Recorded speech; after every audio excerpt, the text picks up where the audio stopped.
جی جی بڑھیا ہوں بس بڑھیا بھائی کون بول رہے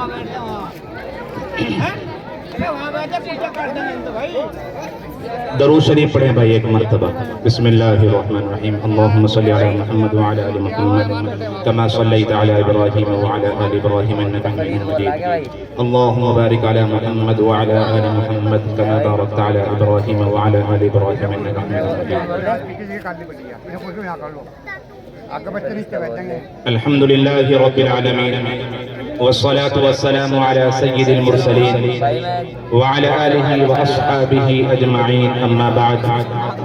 قال الله تبارك وتعالى في القرآن المجيد والفرقان الحميد أعوذ بالله من الشيطان الرجيم بسم الله الرحمن الرحيم الرحمن علم القرآن خلق الإنسان علمه البيان صدق الله العظيم وقال النبي صلى الله عليه وسلم خيركم من تعلم القرآن وعلمه أو كما قال عليه الصلاة والسلام غنیمت سمجھ زندگی کی بہار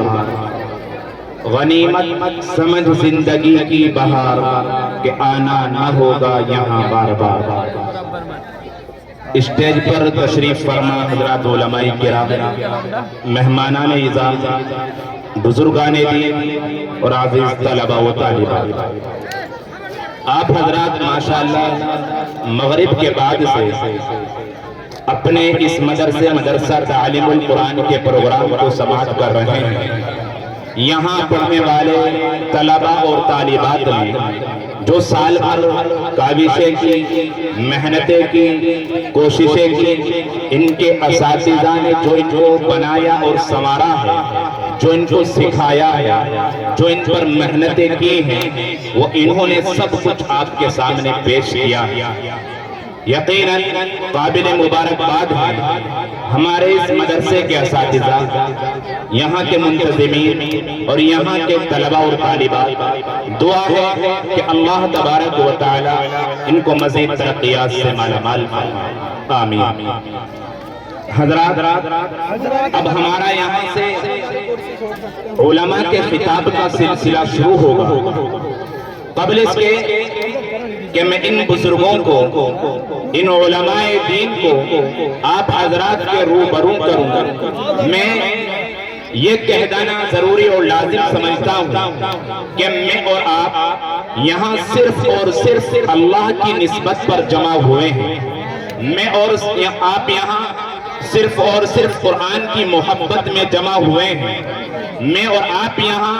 آقا نامدار جناب محمد عربی صلی اللہ علیہ وسلم کی محبت میں اور آپ کی نسبت پر جمع ہوئے ہیں میں عرض کیا کرتا ہوں کہ یہ نسبت کوئی معمولی چیز نہیں ہوا کرتی نسبت بہت بلند و بالا چیز ہوا کرتی ہے مثال میں نے شاید آپ کے سامنے پہلے بھی دی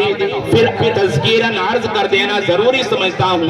تاکہ آپ یہاں آنے کے مقصد کو سمجھیں یہاں سنجیدگی کے ساتھ بیٹھیں اور ماحول کو دینی ماحول بنا کر رکھیں یہاں ہم لوگ جمع ہوئے ہیں دین کی نسبت پر آئے ہیں نبی کی محبت پر آئے ہیں اور نبی کی نسبت پر آئے ہیں اور نسبت کتنی بڑی چیز ہوا کرتی ہے آپ اس مثال سے اچھی طرح سمجھ سکتے ہیں کہ ایک کاغذ مارکٹ کے اندر ہے وہ کاغذ مارکٹ میں آنے کے بعد کچھ اس کا حصہ اخبار کے اندر استعمال ہوتا ہے کچھ اس کا حصہ مٹھائی کے ڈبے کے اندر استعمال ہوتا ہے کچھ اس کا حصہ ردی کے اندر استعمال ہوتا ہے اور استعمال ہونے کے بعد ٹھوکروں میں آ جاتا ہے سڑکوں پر آ جاتا ہے کوڑا کرکٹ کے مقام پر آ جاتا ہے لیکن اسی میل سے نکلا ہوا اسی دکان سے خریدا ہوا ایک کاغذ وہ ہے کہ جس پر قرآن شائع ہوتا ہے جس پر قرآن چھپتا ہے جس پر میرے اور آپ کے آقا کا فرمان چھپتا ہے احادیث مبارکہ چھپتی ہے آپ جانتے ہیں کہ وہ کپڑا استعمال ہونے وہ کاغذ استعمال ہونے کے بعد ٹھوکروں میں نہیں آئے گا کوڑا کرکٹ کے مقام پر نہیں جائے گا بلکہ اگر ایک اس شخص کے پاس کہ جس کے پاس ادنا سا ایمان ہے، وہ ظاہراً مسلمان ہے، سر پر اس کے ٹوپی نہیں، باشرہ نہیں ہے، وہ نمازی نہیں ہے، حاجی نہیں ہے، لیکن اس کے باوجود اگر قرآن کا لکھا ہوا ٹکڑا اس کے سامنے آتا ہے یا حدیث پاک کا لکھا ہوا ٹکڑا اس کے سامنے آتا ہے، تو ایک ادنا سا درجے کا ایمان رکھنے والا شخص اس بات کو گوارا نہیں کرے گا کہ وہ ٹکڑا راستے میں پڑا رہے، وہ کوڑا کرکٹ کے مقام پر پڑا رہے، وہ ٹھوکروں میں رہے، وہ نالیوں میں رہے، بلکہ ایک ایمان والا اس کو اٹھائے گا، سر پر رکھے گا، آنکھوں سے لگائے گا، چومے گا۔ کیوں میرے بزرگوں؟ کہ اس اخبار، اس کاغذ کی نسبت قرآن سے ہوئی ہے، اس کاغذ کی نسبت وہ حدیث پاک سے ہوئی ہے۔ اسی طریقے سے گتے کو لیجئے، ایک گتا وہ ہے جو مٹھائی کے ڈبے میں استعمال ہوا، دیگر سامان کے اندر استعمال ہوا، لیکن ایک گتا وہ ہے جو قرآن سے جڑ گیا۔ ایک کپڑا وہ ہے جو میں اور آپ استعمال کرتے ہیں، پہنتے ہیں، پہننے کے بعد بوسیدہ ہونے کے بعد پھینک دیتے ہیں، کوڑے کرکٹ کے مقام پر آ جاتا ہے۔ اور ایک کپڑا وہ ہے جو جوستان ہونے کی شکل میں قرآن سے وابستہ ہو گیا، قرآن سے جڑ گیا۔ اب آپ ایمانداری سے بتائیے، کیا ایمان والا اس گتے کو ٹھوکروں میں ڈالے گا؟ اس جوستان کو جو قرآن سے جڑ گیا، جو قرآن سے وابستہ ہو گیا، اس کو ٹھوکروں میں ڈالے گا؟ ہرگز نہیں۔ کیوں میرے بزرگوں؟ کیونکہ اس گتے کی نسبت قرآن سے ہو گئی، اس کپڑے کی نسبت قرآن سے ہو گئی، اس کاغذ کی نسبت قرآن سے ہو گئی، حدیث کی کتاب سے ہو گئی۔ تو اللہ نے اس کو مقام دیا، مرتبہ دیا، رفعت دی، بلندی دی، اور نتیجہ یہ ہوا کہ وہ ہماری آنکھوں کا سرما بنا، ہمارے سر کا تاج بنا۔ میں اور آپ یہاں جمع ہوئے ہیں، قرآن کی نسبت پر آئے ہیں، نبی کی محبت میں آئے ہیں، تو اللہ کی ذات سے یقین کامل ہے کہ اللہ ہمارے یہاں بیٹھنے کو ضائع نہیں کرے گا، اللہ ہماری حاضری کو ضائع نہیں کرے گا۔ اس لیے میں تمہیداً یہ عرض کر دینا ضروری سمجھتا ہوں کہ خدا کے واسطے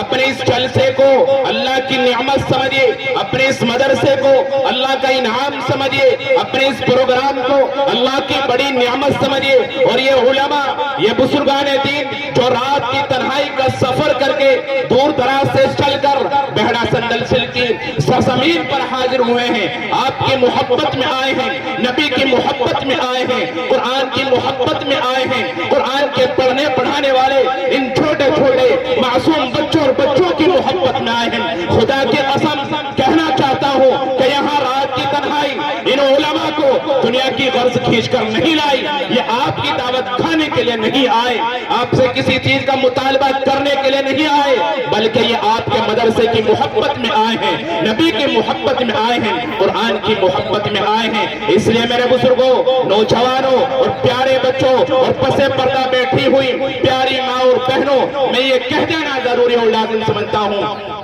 کہ خدا کے واسطے اس مدرس پروگرام کو ایک ایمانی پروگرام سمجھیے، دینی پروگرام سمجھیے، علمی پروگرام سمجھیے، کیونکہ اس کی نسبت بہت اعلیٰ ہے، اس کی نسبت بہت بلند و بالا ہے، اور جب ہم اس کی قدر کریں گے تو اللہ تبارک و تعالی نوازیں گے۔ لَإِن شَكَرْتُمْ لَأَزِيدَنَّكُمْ وَلَإِن كَفَرْتُمْ إِنَّ عَذَابِي لَشَدِيدٌ۔ سنو، اگر شکر گزار بندے بنو گے، نعمت کی قدردانی کرو گے، فرمایا لَأَزِيدَنَّكُمْ، میں ضرور بھی ضرور تمہیں بڑھا کر دوں گا۔ وَإِن كَفَرْتُمْ، اور اگر ناشکری کرو گے، ناقدری کرو گے، یہاں جلسہ ہوگا، گھروں کے اندر رہو گے، یہاں جلسہ ہوگا، یہاں علماء آئیں گے، باہر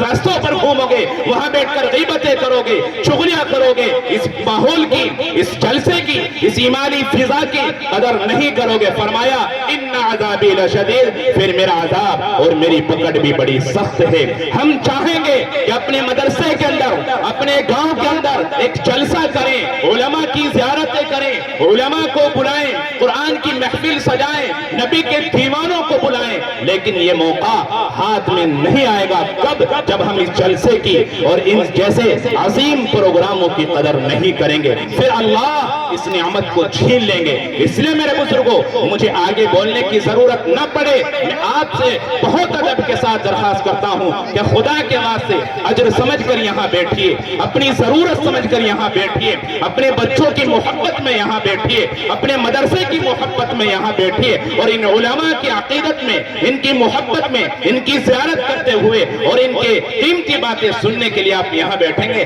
تو انشاءاللہ اس کا فائدہ ہوگا. میں نے شعر کہا تھا کہ غنیمت سمجھ زندگی کی بہار, غنیمت سمجھ زندگی کی بہار کہ آنا نہ ہوگا یہاں بار بار. اللہ نے موقع دیا ہے, معلوم نہیں صبح کو بیدار ہو یا نہ ہو. اللہ نے موقع دیا ہے, معلوم نہیں یہاں سے گھر تک پہنچے نہ پہنچے. اللہ نے موقع دیا ہے, پتہ نہیں اگلے سال ہو یا نہ ہو. کتنے ایسے تھے جو پچھلے سال سے اس سال نہیں, پچھلے مہینے سے اس مہینے نہیں, کل تھے اور آج نہیں. اپنی زندگی کو غنیمت سمجھیں, اس وقت کو غنیمت سمجھیں, محبت کے ساتھ بیٹھیں, عقیدت کے ساتھ بیٹھیں اور عمل کے جذبے سے اپنے بزرگوں کو سنیں تو انشاءاللہ اس سے فائدہ ہوگا. حضرت مولانا مختار صاحب جو اس مدرسے کے ذمہ دار ہیں, ان کے تمام اساتذہ نے اور یہاں پڑھنے والے بچوں اور بچیوں نے اور یہاں کی پوری کمیٹی نے اتنا خوبصورت پروگرام سجایا ہے, اس کی قدر کریں. اللہ تبارک و تعالی کہنے سننے سے زیادہ عمل کرنے کی توفیق مرحمت فرمائے, اور بالی تعالی آخر تک بہت سنجیدگی کے ساتھ, عقیدت اور محبت کے ساتھ اور عمل کے جذبے کے ساتھ اس پروگرام کو سننے کی توفیق مرحمت فرمائے. آمین. حضرات بہت اچھا, جو حضرات کھڑے ہیں بڑے مہربانی بیٹھ جائیں, بیٹھ جائیں بھائی, نیچے بیٹھ جائیں. آپ حضرات تشریف رکھیں, ادب کے ساتھ بیٹھیں گے تو اللہ اور زیادہ نوازے گا. وہ جو حضرات نیچے کھڑے ہیں بیٹھ جائیں برائے مہربانی. آپ بھی نیچے بیٹھ جائیں, بیٹھ جائیں بھائی, یہاں بیٹھ جائیں. اتنی بات کہی گئی ہے صرف آپ کی وجہ سے, انہیں بٹھائیں بھائی, اندر بیٹھ جائیں, جگہ خالی ہے ماشاءاللہ. بہت سکون کے ساتھ آپ بیٹھے ہیں ماشاءاللہ. آپ اس بات کی عکاسی ہے آپ کا یہ منظر کہ الحمدللہ آپ محبت میں بیٹھے ہیں اور اپنے علماء کی قیمتی باتیں سننے کے لیے بیٹھے ہیں. قرآن کے پیغام کو اور آپ صلی اللہ علیہ وسلم کی محبت پیغام کو آپ یہاں سننے کے لیے بیٹھے ہیں. اللہ تعالیٰ آپ کی حاضری کو قبول فرمائے. آخر تک آواز نہ